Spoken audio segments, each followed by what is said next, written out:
Hello, everybody, and welcome to another episode of Paper Reviews here with myself. And I have not one but two partners tonight. I have Ella with me and Jose. How are you guys? We're great. How are you? It is always good to be with you, Astrid. Yay! I love how I ended up being more. I end up with Jose, and it's like, no, we're gonna have Ella too. I said, great, we're gonna have a great Heels team today. Yeah, the rare occasion that LJ, is leaving the house just to come to my house. True. I love it. So, see, there you go. Ed said it. Wait, two partners in one camera shot. Yes, I love seeing that too. I feel like they look like they're doing commentary together, though.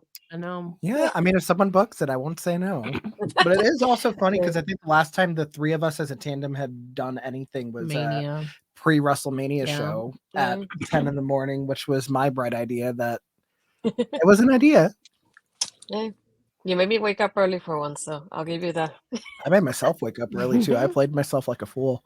But how did you guys feel like overall about the pay-per-view tonight? Now that we just had a few minutes to like think about it, I guess, and process it. For me, it went by like really fast. Like, well, maybe it's because I'm more awake. I didn't really get tired. They also filled a lot of there was only 5 matches, but they did fill a lot of time with the video packages and stuff in between. Pat McAfee coming back.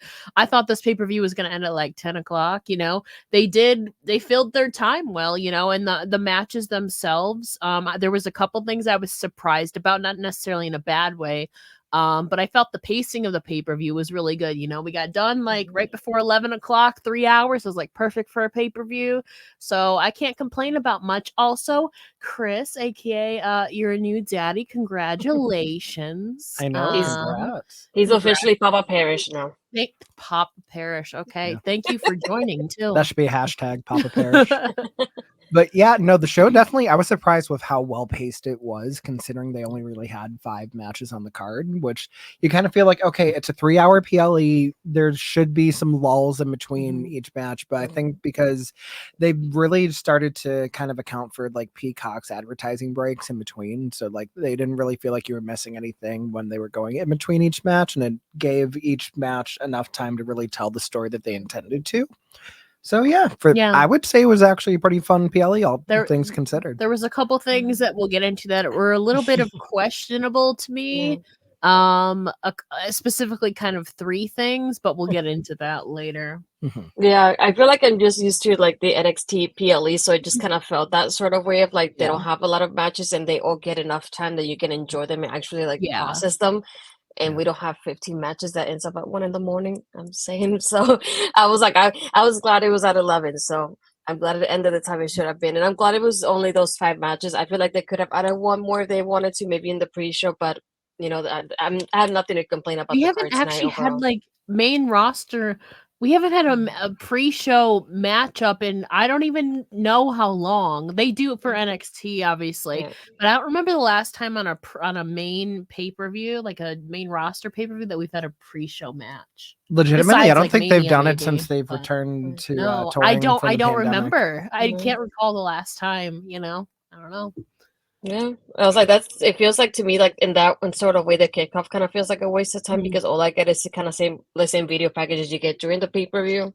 They did show Jade, which that's one of not her being on there, but her not being on the main show unless she's doing something on this press conference, because I saw Charlotte and Io Sky are supposed to be there.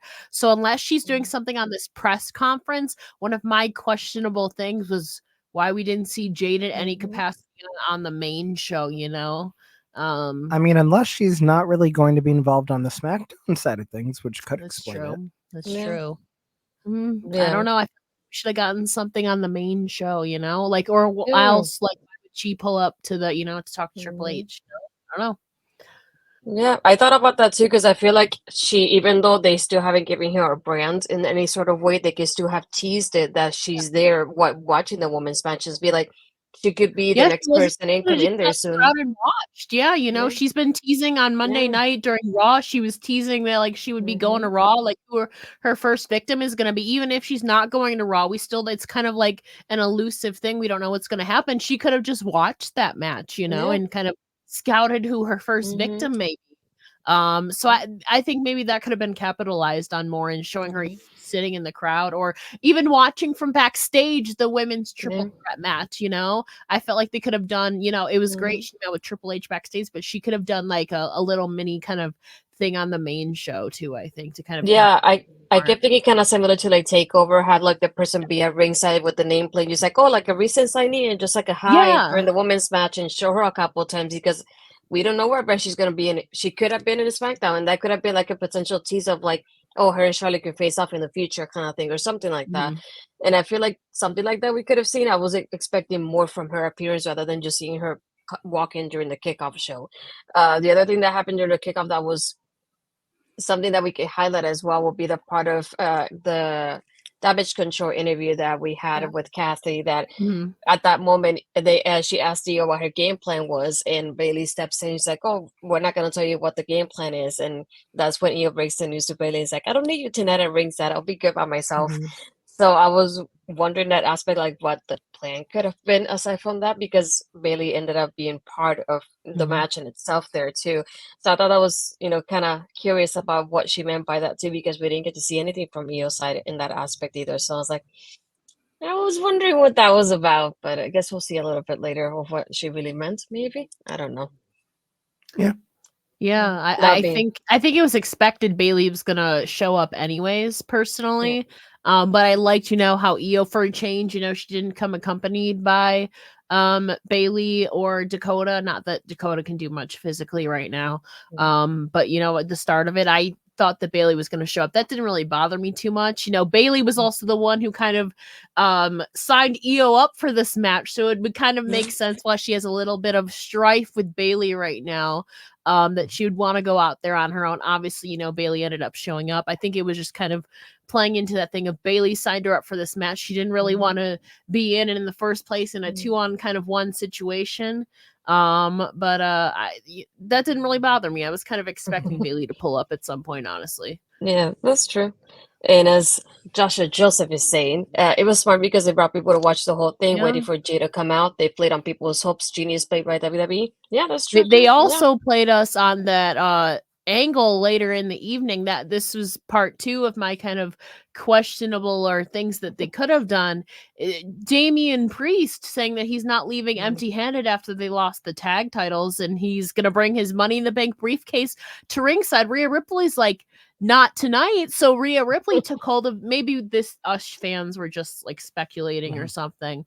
But, I don't even say speculating. It was very much fantasy booking. Yeah, like Rhea has possession of the briefcase, and Damian was adamant about possibly cashing in. Could Rhea cash in herself? Could Rhea cash in on behalf of Damian's, Like, this was the perfect time to do it, because like last man standing, but also like you have Survivor Series coming up, and like Roman Reigns and Seth Rollins have this history, so I get it. But like Rhea even just coming out at ringside, I think would have been such a what moment, Well, I also think it's interesting because not only could it be someone cashing in on behalf of someone for Money in the Bank, which we haven't seen before, but if they're doing this thing of, oh yeah, we'll let Rhea do fuck whatever to the men, but then when it comes down to them getting their comeuppance and they can't, this is kind of the perfect setup. Like, of course she'd be the one to cash in Money in the Bank. Of course she would be the one to squash someone, because they're not going to get their lick back, because that's not the way they treat men and women with physicality in WWE.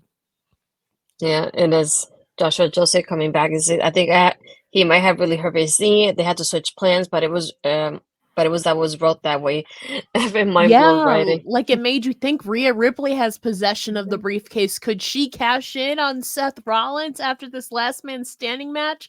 I thought Rhea could have at least like pulled up, It left us wondering like the possibilities, Yeah, I think it's easy, like at least her coming out during the match with the briefcase kind of be like, we're still watching. You never know what's going to happen. I think that would have been something to see, because it would have caught people's attention away from that and just seeing at her over there too. And a Kaden coming. This is how Randy returns RKO and Rhea. I think Randy returns at Survivor Series to reclaim his Mr. Survivor Series throne. But I will take Randy Orton returning at any point. So Kaden already knows that. I mean, just wait till Monday. I'm sure she's going to tweet about it. I am. Or, maybe Tuesday, because they're stacking up NXT. I'm just saying, if Undertaker can be there, John Cena, like Cody Rhodes, why not Randy Orton? That's true. Never say never in wrestling. It's an open invite in Orlando. Whoever wants to come, just and I mean, he's been training at the PC, so I'm sure he's made some friends over there with the PC peeps. So, like, I mean, my thing is, as great as a Randy return at NXT would be, I mean, we could have someone that actually was a former NXT superstar, someone that has some blood and some familiar relations to someone that is appearing on NXT this Tuesday, and maybe someone is across from them in the ring talking utter nonsense, to which we could have on Tuesday, opposite AEW Dynamite, an open mic night. You never know. Yeah, Joshua here. 10 minutes was left of time. Interesting timing. Almost enough time for a cash-in and celebration at the end. What could have been? Even just a tease, you know? Even if it wasn't going to be a cash-in, a tease with Rhea. We've already seen Rhea and Seth before. That would have been iconic. But, you know, I don't know. Maybe plans changed. I don't know. Yeah. That is very true. But... okay. One thing we do know is that I feel like plans did change. So start the pay-per-view in itself too. We had Judgment Day, which was Damian Priest and Finn Balor versus Jey Uso and Cody Rhodes for the Undisputed Tag Team Championships. And this was something that I was not expecting for sure. If anybody saw the predictions I did with Stephanie yesterday, I definitely did not have this on my bingo card because I was thinking it's like one of those like, oh, you don't want Rhea upset. You don't want her to think of like, oh, the guys are losing the championships now. What's happening with the group? And that back and forth that we have with Dom, but with Damian and Balor here too. And I think it was also interesting of having like that long while of Jay being in the match, and then we get that Cody hot tag, and that's what gets the match going from there as well. And then having Rhea and Don come in the middle of the match for the assist a few times at that point. So after that happened, I was expecting, with Judgment Day having the numbers, I expected them to win that one. It was very surprising. Hello, Bobby. Thank you for coming.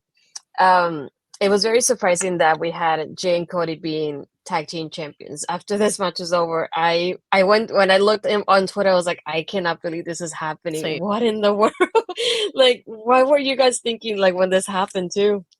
I don't know what you do from here. Like, they're transitional champions for somebody. They're not going to be holding these titles long. The question is, are they going to pull a Trick Williams with the tag titles now and just have the transitional champions be the transitional champions for the Judgment Day again? I don't understand it personally, So my thing is, in true WWE fashion, they've randomly paired two people together to win tag titles. Although the main difference is that these ones actually get booked on pay-per-views. Yeah. But I mean, it's also just, it's interesting because now we kind of have a way in to get Cody back into finishing the story, because now that he is a tag champion, he can go on SmackDown. So can Jay, where there's even more unfinished business with the Bloodline just with his own brother. So, I mean, they didn't even need to do this though, because correct me if I'm wrong, when said deal went down, no Raw superstar has been traded to SmackDown yet, right? No. This is what confuses me even more, is you could have just had Cody granted, we're still 6 months out from WrestleMania, whatever. But like, why no SmackDown? Nobody has gone to SmackDown yet. And part of the reason Jay went to Raw was to get away from his brother, was to establish himself as main event Jey Uso singles star. Cody came back to WWE not to have his first title back be a tag team title. And I'm just saying, I love Cody, I love Jay, but Cody coming back to finish the story was not to win another tag title. It was to win the WWE Championship, and not to say that a tag run will taint or lessen him winning the World Championship at some point. But I'm just a little confused, unless they called an audible and Damian is like legit injured or something. But I was also in the same camp as you. I was fully expecting Judgment Day to win, whether it be because of Rhea Ripley, Dominic Mysterio, JD McDonough, or hell, even Drew McIntyre, like they showed in the video package. My thing is too, is if they are going to be transitional champions back to Judgment Day, who's the one to say that Damian has to be in that tandem? So we can have two real possibilities for them to drop the titles to Judgment Day. We could finally have JD try to prove himself by teaming with Finn, or we could have like the oddball couple of Dom and Rhea challenging for the undisputed tag titles because we apparently need Rhea touching the men, but not vice versa. And if someone needs to get their lick back, they could get it on Dom. To go back to Joshua's thing, if the aim is to get Jay back to SmackDown, what the hell was the point of sending him to Raw for a month then? That's what I don't understand. But also Joshua makes a good point. They don't stick to the Raw SmackDown trades. That's also a fair point. But like Adam Pearce, literally, to be fair, like you said, reiterating, they go against things all the time. But Adam Pearce literally made a point to say that a Raw star will go to SmackDown. It's now been like a month and a half since he said that. This was like August, dude. To be fair, they didn't say they were going immediately. Therefore, he is not a liar yet. But also if this reign is short, I feel like it hurts Cody Rhodes a little bit, you know? Like he's still going to be a big star, but I feel like it's going to hurt his momentum a little bit, because I don't assume this reign to be long at all. I feel like it hurts Cody a little bit if this reign is short. I don't assume it to be long either, but I also don't assume he's the one to take the fall. I just don't understand, unless one of the Judgment Day members got legit injured. I don't understand this booking choice. And I'm wondering, is there going to be are they going to have a different path? Is it going to be like, I don't know, the Street Profits or something, taking the titles off and proving themselves to Bobby Lashley or something? Like I could see that maybe, but now I'm wondering, like, they're clearly transitional champions, but for who is my question. If it's just the Judgment Day again, then I don't see the point in this. That's what I was more confused than anything, thinking back. Wait, somebody asked Io if she would like to wrestle against Taylor Swift. That's amazing. That's amazing. I need to hear her answer. Kaden, supposedly Jay and Cody are a bit not fully on the ground. Yeah. I mean, if she does face Taylor Swift, I guess they have an excuse to bring back Bad Blood.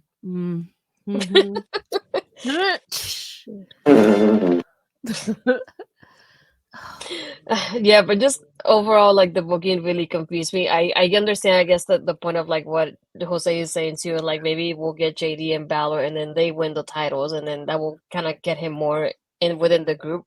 But it doesn't make sense for me for them to have the championships for like a couple of days, a couple of weeks, and then losing it to somebody else that quickly. Like I don't know. I don't understand either. Like if they're gonna be transitional champions just for the Judgment Day. Yeah. Like this is not going to be a long reign at all. Not with Survivor Series looming around. I mean, I don't know. Maybe I have hope something great is going to develop, but I don't see Cody Rhodes' prerogative was to finish the story of a singles championship. Jey Uso was brought over to Raw to separate himself from the tag team division, to separate himself from his brother, to establish himself as main event Jey Uso. I mean, he'll be in the main event. He's alongside Cody Rhodes, but like, I don't know. Like, so just prove me wrong. I'm hoping WWE just prove me wrong. It's also just a weird time for tag team wrestling at any company in general. Yeah, I was very like dead set, like Judgment Day is gonna win, whether it's because of Judgment Day or Drew McIntyre interfering. And then like, yeah, I'm trying to give them the benefit of a doubt. Cody and Jay are great. Judgment Day are great. It's just, you think Judgment Day were transitional champs for Cody Ray or Cody J? I don't know. I don't see them holding it through the end of this year, to be honest. I say they're definitely losing them by the end of this year. We'll see what happens at Crown Jewel. Especially with Mania season pulling up then. Oh no. Nope. The other part I was thinking too along the lines of like Jimmy and Jay got separated so that way Jay could be by himself. Get out from a tag team. He goes into a tag team just to win the tag team championships again. I'm like, then what was the point of you leaving your brother? Unless they're like splitting up the titles, I don't know. I don't know. I feel like if they were going to split up the tag titles, they would have done it. Yeah, I just don't. Yeah, but speaking about the Street Profits, next up we had LWO versus Bobby Lashley and the Street Profits. My favorite part of this, though, because coming in, we only had Santos and Rey Mysterio, so they were going at it as a handicap match. I kind of figured maybe we'll get a Carlito. My exact words were, well, whoever the mystery partners is sure taking the Puerto Rican time to get to the ring. That's what I thought, too. I was like, the match is happening. I kept thinking, well, somebody's definitely on his Puerto Rican time clock because he came in super late. Yeah, all this boy math, girl math stuff. We have Puerto Rican math. So if the bell rings 10 minutes into the match, that's when your music hits. That was my third questionable thing. Well, Carlito, dude. But also, why did they change his theme? Yeah, when Jim Johnson produced it, they own those rights. I don't know. I didn't Unless like it. Carlito's like not doing well physically, they're like, can you wrestle for like 2 minutes? Like, can you get through that? That's the only thing I can think of. Because he wrestled for maybe 2 minutes. Like, there was no logical reason for this man not to come out right after Rey and Santos. Why would he wait 15 minutes to pull up? They were trying to make lightning strike twice with how like hot everyone was when he came out during the street fight. But the problem is that we're not in Puerto Rico. We're in Indianapolis, also, Indiana. If you're friends with Rey and Santos, though, and Rey's calling you to do a favor, wouldn't you want to back them up? You not showing up for 15 minutes just furthers the damage to Santos and Rey. The logic there. I mean, he was gonna get a pop regardless, but like I don't see the reasoning behind delaying his entrance like 15 minutes. It was just to show how Puerto Rican he is. That's all they wanted to see. It's like, oh, Puerto Rican's coming late, so he's coming in 30 minutes I don't late. know. Maybe he was like slightly working hurt or something. That's what I'm saying. Like they're like, can you go like 2 minutes? I don't know. I just don't see the logic in him like waiting 15 minutes to pull up. I think they're just trying to make the hot tag something bigger, but but it's like if Rey's calling you for a favor, like why would you, unless you were like late in traffic or something. But they didn't even say that, No, So that was my favorite part when he goes, I sent the text, he read it, but he didn't answer, and I was like, well, that's I hope a somebody friend. asked that at the press conference if Carlito's on it. Like, yo, why did you take 15 minutes to that's a great friend while your partners are getting beat up 3-on-2? Anyways, but I did love having this. I feel like what the part that I really enjoy the most about this match is like Santos started the match and he got highlighted so much in the beginning of the match, like so often, and he had that offense on Montez for a while at that point. So I love seeing him getting that moment here for himself. And it just made me laugh. I kept trying to like waiting how long it would take for Carlito to come out. And then we only came out only to do the victory and just win. I was like, what the heck was this? It just made me laugh though. But I figured it would be like a way to get people thinking, oh, nobody's going to come out eventually then because it's taking so long. Can I take it off of people's minds in a way to bring it back at the same time? That's what I was thinking. But I'm glad he's back. I don't know how I feel about the music. I may have to listen to it a couple of times, but it's nothing like the original. But I think like also like how you mentioned that it's a good way to showcase Santos. We haven't really seen Santos get to go at that capacity really since the SmackDown Cup finals, which we were grateful enough to see in person. It was a phenomenal match with Ricochet. Like there were glimpses of it when he was facing Rey, but I mean like we don't really get to see much of Santos like as a star like we were able to tonight, just given the stage and like the circumstances of the match. Also, speaking of themes, it is so hard with the Street Profits music. I get it, they're heels, but it's so weird not to see them dance to it. I love their theme. It pains me to say, but I don't know if it works as heels. It pains me to say. No, I know a way that it'll work for heels. They go back to the Team Bad version. Unity. Yeah, I did feel the same because it feels so odd seeing them come in there and just stand like this. I know, in that it's movie, like I wanted to do. I'll bring the swag like nobody can. I was doing it, and then I was doing it. It was so weird seeing it. And he didn't have a cup either. It feels like when they were like starting to turn Bailey heel, but it was before like she cut the hair. Yeah, so she's still being like hugger, but bad hugger. Yeah. It's weird. It hurts me, but the situation warrants a new theme or a altered version of it. Ugh, makes me sad though because I love the theme. Because I was waiting for the cup. It was like there's no cup being raised and the cup's not coming down either. I was like, against every fiber in my being not to see them dance to that song. But I did like the detail of having the matching gear though. That was that was good. I'm hoping that Bianca made all of them because they look so nice together and so well put together as a team like this. But again, the Street Profits failing at this because the LWO came with the win. I was thinking if the Street Profits would end up winning and kind of keep going and riding that little momentum they had going on. But again, just a moment of them again disappointing Bobby. So Bobby's gonna have to do something else. It was Tez to them on SmackDown. And the thing that kills me is Shelton being released. I would have hoped to see Hurt Business versus this version of the Street Profits, and like saying like, well, if you guys can't do it, I know two men that have been waiting for a chance to do it again. And that's when you bring out Shelton. That's when you bring out Cedric. They could still do something with Cedric, but I mean, it's marred at this point just because of those releases. Yeah, that would have been a good one though. Yeah, but it felt definitely felt awkward in the end, just seeing them stand there. I did like when Bobby Lashley came out and they're like bobbing to the Bobby Lashley's theme song at the same time. Though, and I was like, why are you doing that when you didn't dance to yours? Like, don't do this to me. But overall, I did like having them as a team. It just more than anything, I like having Santos being like kind of like the center of attention in this match at the beginning up until we had Mysterio wanting to get a tag and there's nobody on the post, so we get Carlito coming out only for him to come in and get that victory the way he did. It also made me laugh how they tried doing like you can see Mysterio telling Zelina to like stand up, like sit down and do the one knee as she's doing the celebration at the end.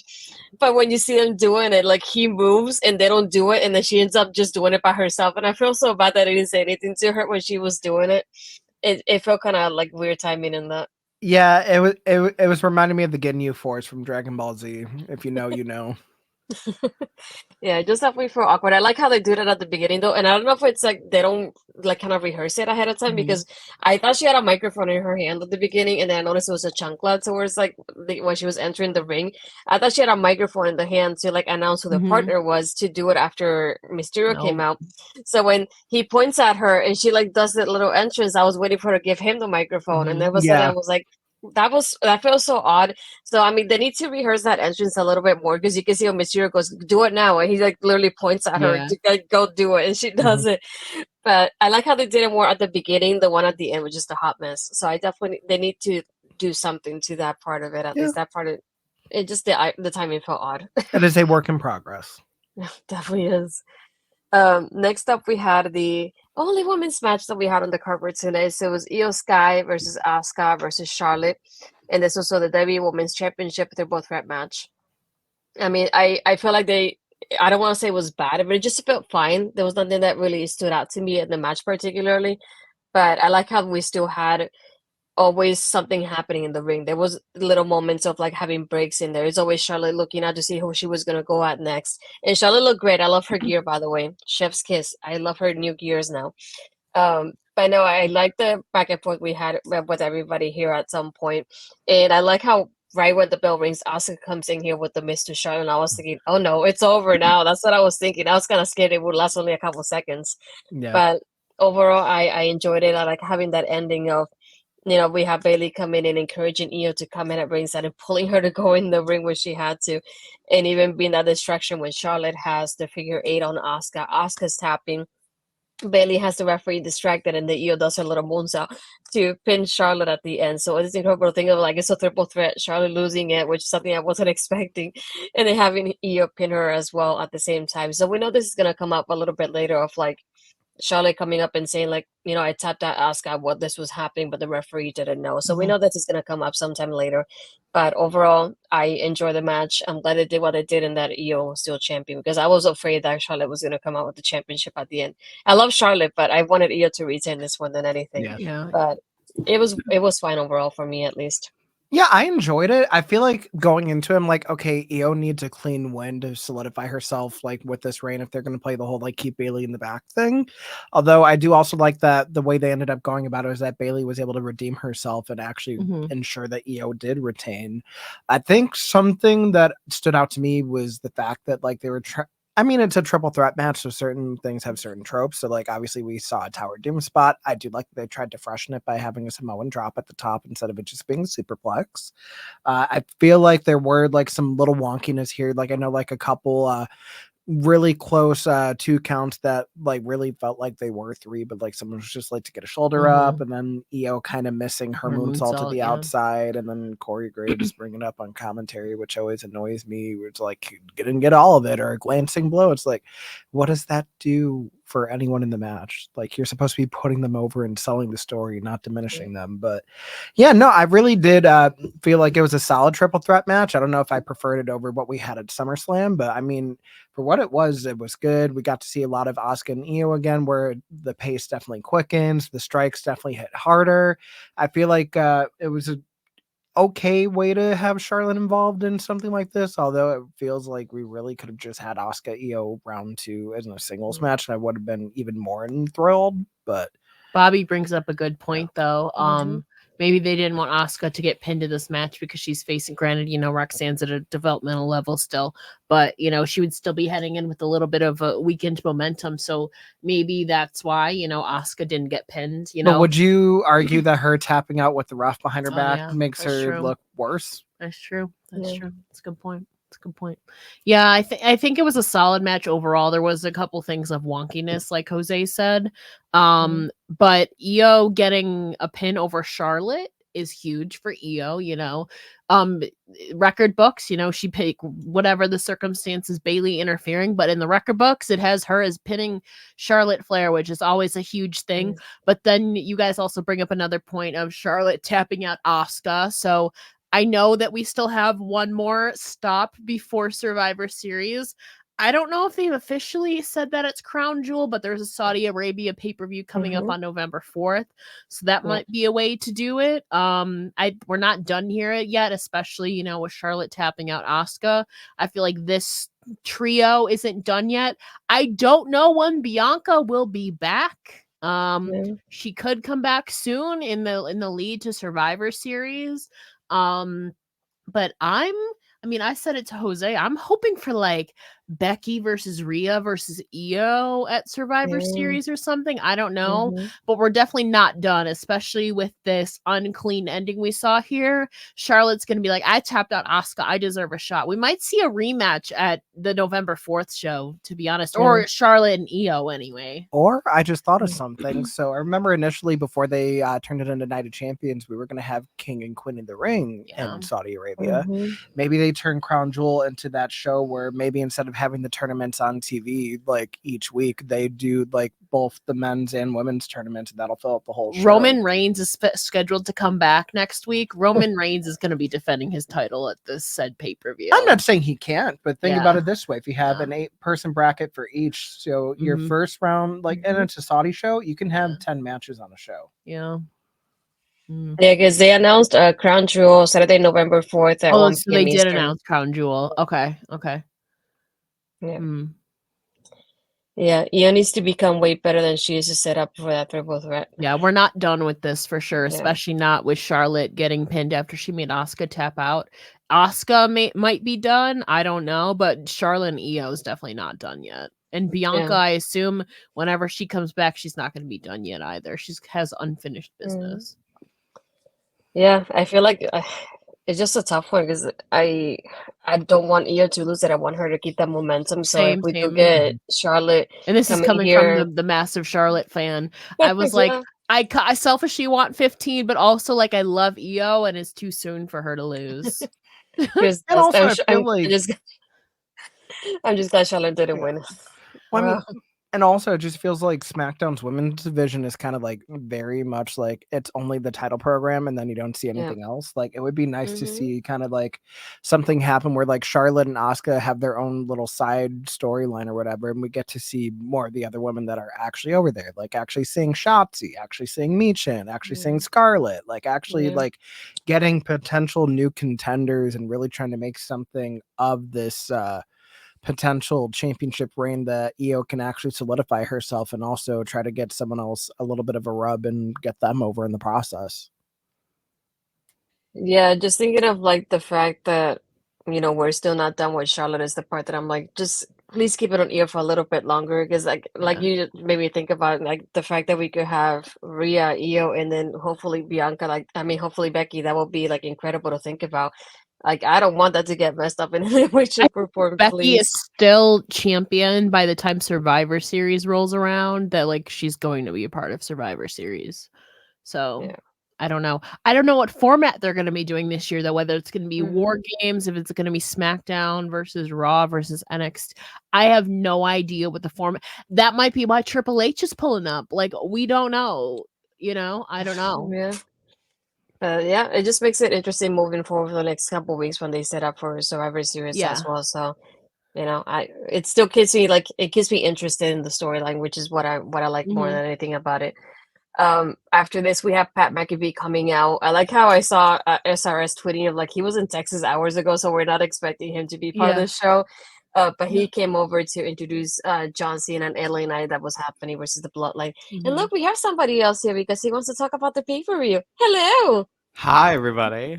How you doing? Hi, Kaden. Hi, Ella. How are you? I'm good. How are you? I'm tired. That's like we get ready to come in here. I'm tired too. We're all tired. I got home from working football, go Gators, and I threw on this pay-per-view, and the first thing I saw was I saw this tag match after Pat McAfee came out. Yeah. To me, this was the only thing that this match, to me, this felt like it could have been a match that could happen on SmackDown. It didn't feel like anything special to it. It just like when the match ended, I was thinking they could have just done that in SmackDown, and I would have been fine with it. That's not even a bad thing to say that it could be a SmackDown match too, because it wasn't a bad match. It's just like I feel like there's more that we could have done to like really elevate more things on a PLE. Like John Cena, God bless him, like LA Knight over is all hell, but like it didn't feel like this was a must-see match on this program. Yeah, I feel like more than anything, what I did like about it, just like with Santos, like this was the moment to like really highlight it, LA Knight more than anything during the match. And it just felt like a normal match to me. I feel like I had nothing to like really highlight. The only thing was like I like having Pat McAfee being on commentary. Every time that LA Knight did something, he came up with the as well. So I thought that was pretty funny. And as saying, yes, we have another friend. So now we have a four-way happening here. So Kaden, since now you're entering here, so how did you feel about this match? So hot take that I've expressed to Ella a few times, I think. I really don't like most Bloodline matches. I feel like they're very stale. They follow the same format. And it's the same with John Cena and LA Knight matches to an extent. None of the four guys in this match are like, I really like LA Knight as a character. Just the way he works is just a very WWE stylized version. And it's just not my thing. And then seeing just the combination was just straight up just not for me in general. I thought the tag match had a very good like last 5 minutes, which is what you would expect from John Cena matches, especially a John Cena tag match. He gets the hot tag. Everybody does their cool moves. He did a crossbody, which landed right on Solo Sikoa's face. And the finish worked really well. They played the crowd well. The crowd was very invested. And so I can't even say that it was a bad match or anything, because when you can get a crowd invested in a match, I just cannot say that it was a bad match. That's a little like thing I have with myself. If you get the crowd on your side, I'm the one who's clearly wrong here. Yeah. But just for me, it wasn't my thing. A little boring. Probably could have shaved like 5 minutes off and I would have been happy. Yeah, it was a very paint by numbers as it is with like a lot of those kind of matches, because the Bloodline has been doing what they've been doing for 2 years. Cena has made a career out of like the 5 moves of doom thing, and just LA Knight, yes, very much over with the crowd and everything too, but you can tell like he has a formula to like how he goes about like when he gets his shine in his matches. So just kind of, it doesn't do anybody any favors, but I mean, the crowd got to go home happy from it. So I mean, that's really all that matters at the end of the day. Yeah, it just felt like a regular match. There was nothing that I could say, oh, that was amazing. Like that made me feel like that this belonged in a PLE. Like there was nothing to it in that aspect. The other things, like I like that LA Knight got to have his moment and shine and, be here with Cena and kind of getting that endorsement, tagging with Cena in this aspect too. So that's all I could think about during this match. But it was like, other than that, I was like, it was fine. I don't have anything bad to say, but nothing like I said that it was amazing either. So I was like more than anything like in between about it. But then after this is when we had the Judgment Day backstage, when we mentioned earlier that they're talking about like Damian cashing in, and Rhea being is like, no, you're not cashing in, and she takes away the briefcase from him, which made a lot of people think maybe she's the one that cashing in for him, but that's what we had. Is like she told him is like, you wanted to be like ready and you're not ready to do it, so don't do it tonight. I feel like it would have ended like I would have seen Twitter just explode if it would have ended with Damian cashing in, to be honest. So or Rhea even it, just going down to ringside to tease it against Seth. You know, we were talking about that. Like, I just don't see a reason for Rhea. I mean, you know, maybe just to create some speculation and buzz online, but like, you could have capitalized on that. You know, Seth was just beaten down in this last man standing match. Rhea, we've already seen, has no problem, you know, going head to head with these boys, even if she's not going to cash in on his behalf. Her even just showing up and reminding Seth that Damian is waiting in the ring, waiting in the wings would have been such a cool visual. You know, we've seen them butt heads before. I think that they could have ended it like that, but they, you know, they didn't. There was a couple of missed opportunities here for me, like we said, like Jade not even pulling up, watching the match at ringside or the backstage during the women's match. There's a couple of missed opportunities here for me with the pay-per-view. You know, the match itself though was great. You know, last man standing, very brutal. You know, we saw the mist, the red mist to Seth's eyes. You know, we saw Seth. I feel like we all maybe not all of us, but I feel like most of us knew that Seth was going to retain. You know, he's gotten beaten down by Shinsuke Nakamura in recent weeks, and this was going to get to show his resiliency.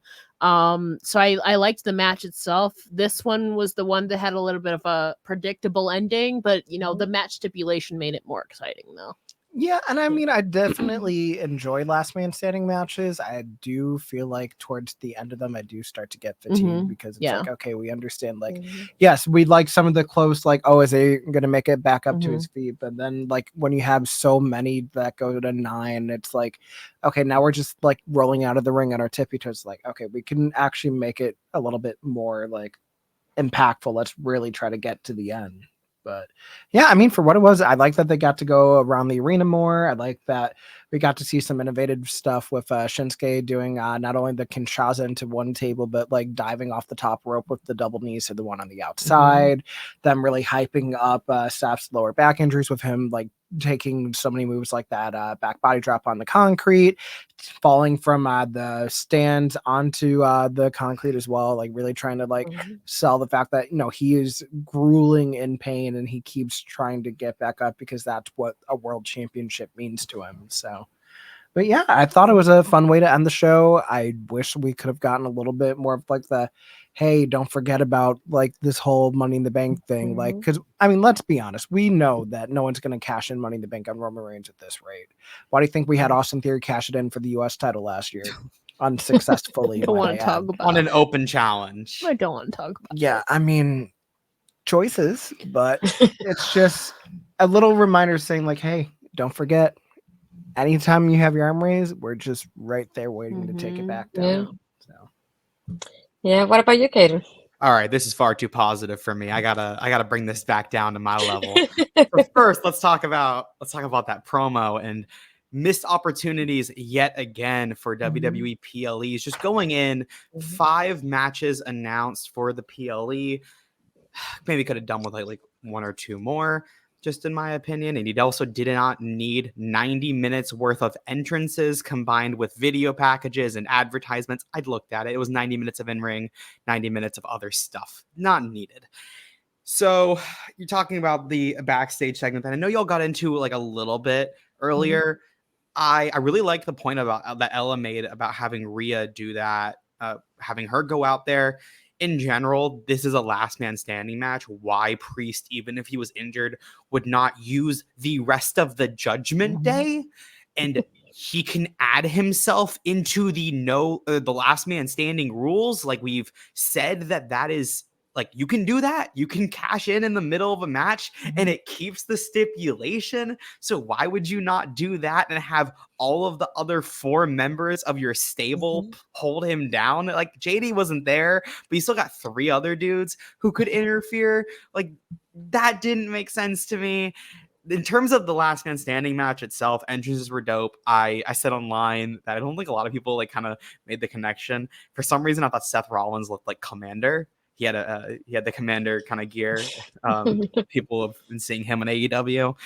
But I thought the last man standing match had a lot of really good spots. They worked well. One of Shinsuke's best WWE matches to this date on main roster is that last man standing match against AJ Styles. So getting to see that other side of him here was really good as well. Would have honestly preferred to have seen him win. I knew it was not going to happen, but just Seth being secondary, and not even secondary, I'd say he's like 10th on the list of important things on Monday, or important people on Monday Night Raw, behind all of Judgment Day, behind Jay, Cody, Sammy, and KO, behind Rhea Ripley. Honestly, at this point, behind Nia Jax with what they're doing with her, even though I don't like her, but just the way they're presenting her is bigger than Seth at this point. I would have liked to have seen them do something, especially with how they've built up Shinsuke. Like, there's just a lot of things that I wanted them to do, and I don't think any of them were done. The spot where he fell onto that mattress and then did a little jump was kind of funny. I liked that. Shinsuke brought back the low blow. I really liked that as well. The Muta mist at the end, or towards the end on the ladder, was awesome. Finish left a little bit to be desired to end the show, but overall a very fun match. And while I made a lot of criticisms, I did actually really like it. No, it's funny that you bring up like all the different things on Raw too, Kaden, because I might have a controversial yet brave statement where it feels like what they're doing with the World Heavyweight Championship is somehow second fiddle to what they're doing with Gunther in the Intercontinental Championship. Yes, to the point 100%. where we have this mega reign where, I mean, it started from when he was on SmackDown too, but it really does feel like right now, like you've booked yourselves into a corner because you want to really showcase Gunther the way that he deserves to be done, like a workhorse championship, really getting to see like spotlights and multiple main event segments, phenomenal matches, but at the same time, it's hard to see Seth Rollins, who like really came back to win the World Heavyweight Championship, kind of like fade to black in the wayside because we're focused on so many other things, where it just feels like, is it a matter of WWE not putting enough emphasis on this World Championship, or is it that we're at a day and age where we're really trying to build so many other stars that it just kind of happened that, oh yeah, the world champion isn't really getting their proper showcase? Yeah, that's a great point. I actually, like, that's just someone I forgot. Like, Gunther also feels more important than Seth Rollins, who is your secondary champion behind Roman Reigns and has been main eventing the last two PLEs, pay-per-views, whatever they're called. And I think that, I mean, I thought they should have done the change at Payback. I think that would have been like the best place to do it. Get Seth on the shelf for a little bit, let him heal before WrestleMania, because that back injury is real. And I think it just kind of, I don't think surgery is the option, but I think it just needs to be nursed a little bit. Just overall for the wrestler, I think it's just a better decision. I understand if you don't want to make that decision, but then if you're not going to, you need to do something in the rematch to make it feel like the most important thing on the show. And I don't think they even made it like they didn't make it the top two most important things on this show, because even though Cena, LA Knight, and the Bloodline was not the match I really want, like I didn't like, I thought it could have been on a SmackDown. It still had more importance because it is John Cena, it is LA Knight, and it is the Bloodline. And then obviously the opener has Cody Rhodes and Jey Uso in it, who are two of the top people in professional wrestling right now. So I just think they needed to do something to elevate both those talents for this, and I don't think it happened. I also thought about the point of like, you have Nakamura being the heel. He already knows that Seth has the injury, so already thinking like he has an advantage over Rollins in that aspect of not only the mind games but the back injury. So even if it took a while, even though I knew Rollins was going to retain, not only that, but I feel like that could have played a more into it, to the fact that how do you have Nakamura having a game plan in mind, having, you know, something over Rollins, and still Rollins wins? You think about the storyline, it's like, and how do you have Nakamura, after all of that advantage, still losing? How do you have him kind of pick himself up and recover after that happens? Because it's like, how do you recover after knowing that he could have won that championship because he had a game plan like set before the match happened? So just like that was a part. And not only that, but I know even with Rollins winning, every time they had that 10 count, that was like close to like 8 or 9. I was so nervous he wouldn't make it back up in time and it will make some kind of mistake on the live PLE though, because it was that close on so many times. I was like, shoot, he's not going to be able to get up for the 10 count, because I got me nervous at one point. But I just don't know how they're gonna have Nakamura's character recover after losing like this. Mm-hmm. It's like you clearly had that advantage of the injury, so that's the only part that I kept thinking how they're gonna have him like build himself up back again after this happening tonight. That's the only part I kept thinking, like going after the match ended. I mean, I hate to compare it to this person because there's different circumstances, but like Austin Theory was able to recover from a cash in that should have been a shoe-in for him. Did he recover though? I mean, he won back the United States Championship and had a reign that was like 7th long of all time, you know. I think his character had more of an edge to it than to the selfie, you know. I'm just saying, you know, and I don't know. I think he recovered okay, you know. He had to get him over though. No. I would say he recovered in the eyes of like Hunter was gonna put a title on him, but I think that only happened when Vince came back too. I mean, he also beat he beat John Cena. He had a moment with The Rock, you know. Okay, The Rock thing was fine. Yeah. No, was it him with The Rock? Yes, it was Austin Theory. Yeah. Oh, I genuinely don't remember that segment anymore. Like that was fair enough. They didn't follow up. I don't know. I mean, I take Astrid's point. You know, I am concerned of what they're gonna do with Shinsuke from here. But we've seen people from the bottom of the bottom be able to rise up from the ashes. I just don't know like how you have him be meaner than he already is, though. So unless he kind of fades to black, as you say, and takes some time away to regroup and then come back, that might be the best way to go here. I don't know. Or he could do what everybody else does after they don't have anything going on Raw. They'll just go to NXT. Maybe. You want what I think is gonna happen? I think he's going to Pro Wrestling Noah. They supposedly they have this new deal in Japan. Kaiji Muta, the Great Muta, has been kind of hinting that and stating straight up like he wants a deal. He wants some sort of relationship. There is fire, or there's smoke to the fire there that there could be some sort of deal between Pro Wrestling Noah and WWE, and I think that's the best thing to do with Shinsuke. Let him go over there. Let him work with guys like. First off, you need to let him kind of be with his friend Muta for a little bit, and then also let him work with guys like Haito Kiyomiya that you're building up over there. And then if you want to bring in, there's a free agent who I can't remember his name that he wanted to be in WWE that like just happened this week. It might be like, is it Nakajima? Anyone know? I don't know. There's a lot of really talented people, and I think putting Shin over in Noah is like the best thing for him right now. I don't think there's just not much for him to do after losing to Seth. Like I don't know what you do with that guy. Now, the only thing I could think of is like if they're going to have the thing with Pro Wrestling Noah, is it going to be kind of similar to how like when they had Evolve still running shows as Evolve, or is it going to be something where they're planting a seed for like NXT Japan? Or I think it'll be more like the Evolve thing. My opinion is that any NXT Europe, NXT Japan, they're always going to get scrapped by TKO. I just don't think they want it. I think that when Hunter said that last year, I don't think it was ever like actually going to happen, and they just said it, and there was like never really any real plans. So I know Triple H said straight out that the timeline for that got pushed back because of TKO and the merge and all that. But Sean just said on the NXT No Mercy media call that, you know, he had talked to Triple H and Triple H said 2024. So as far as we all know, that's still in development, hasn't been scrapped as of now, unless they're keeping that part on the down low. But Shawn Michaels said like literally like a week and a half ago that 2024, again, things could change. But I know NXT Japan was a thing too. So I don't know where Shinsuke goes from here unless he goes like delusional crazy. Like that's the only other thing I can think of is he just goes in a spiral. That's the only other thing I can think of. But even then, like I don't know who does he face? He can't face Roman. He already beat down Ricochet. Just plow through the faces and have him go on a streak against the mid card baby faces. I don't know. I mean, the issue with that though is that's what Gunther's doing. Like he's doing the exact same thing. Like I think you could move him to SmackDown, I guess.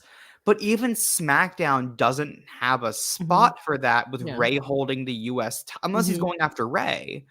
which if you're bringing back the United States of Nakamura, which I guess wouldn't mind it, but it feels like there's other plans for that. We'll see. Yeah. But yeah, that was pretty much what we had, at least for Fastlane tonight. But I figure we'll go around. I started with Kaden, that came in a little bit late, and tell us where the people can find you, what do you have going on, and then we'll go to Jose and then Ella, and then we'll be down here. You can find me on Twitter. I do not call it by the other name, at Kaden, KADEN _FTW. You can also find me on Twitter at OutTheRing, all one word, no underspaces, no spaces, no decimals, whatever. You can find that. I will be trying to do some stuff on there this month. I just ended up getting, I launched it and then ended up getting very busy because I got a job and I have not had time, because also it is October. So I go to a lot of different haunts. So once I have free time, I will be doing interviews there and just doing I think it's going to be a lot of other different things that I hope people enjoy. So that's what I'm doing. Yeah, what about you, Jose? I mean, all my socials, Jose on the Air, YouTube, Jose on the Air. You can find Content with Creation. That's my content creator interview show. Still working on finalizing the details, but my guess at this time should hopefully be coming by the end of October, my wrestling interview show. Be on the lookout for anything of that nature. But yeah, exciting times, busy times. It's going to be a good month, though. And Miss Busy Ella. You can also follow me on Twitter. It's not that other thing. It's Ella J. If you go to the link in my bio, there you can find all my links to all my projects, podcasts, and writing. I have an interview with Alex Gracia coming out in a couple days after her birthday. So wish her a happy belated birthday. And we look forward to that. And it's my birthday month, so we're doing some things. That's about it. Well, as you had noticed, even though we don't need it today, but usually we need the Rogue Energy. So if you go to rogueenergy.com, you can use the code OLEPOTS and get 10% off your order. And then here I have all the socials for OLE as well. You can always follow us on Twitter, Instagram, even on Twitch, TikTok, whichever platform you prefer to use there. For me, you can find me on Twitter or Blue Sky as astridpizarro, or Instagram and Threads astridpizarro20, and everything else will be my YouTube channel, which is astridpizarro, just as it is there. But I want to thank everybody here for coming. Dara Maisie, thank you for showing up. We're about to head out, though, unfortunately. But no, I want to thank everybody for coming with me tonight. I know at least Kaden was last minute, but I know this was chaos, but in a good way, because we all got to discuss what happened tonight, and we all got to say what we felt about the show tonight overall. But thank you everybody for showing up, and thank you everybody for watching the show tonight as well. It's okay. I can tell you that go back and watch it, because it was an interesting conversation between everybody at that point. But no, thank you everybody for watching it today. And then if anything, you can always like the video on the YouTube channel as well, and then check us out on Twitch if you haven't yet as well. But thank you everybody. We'll see you next time.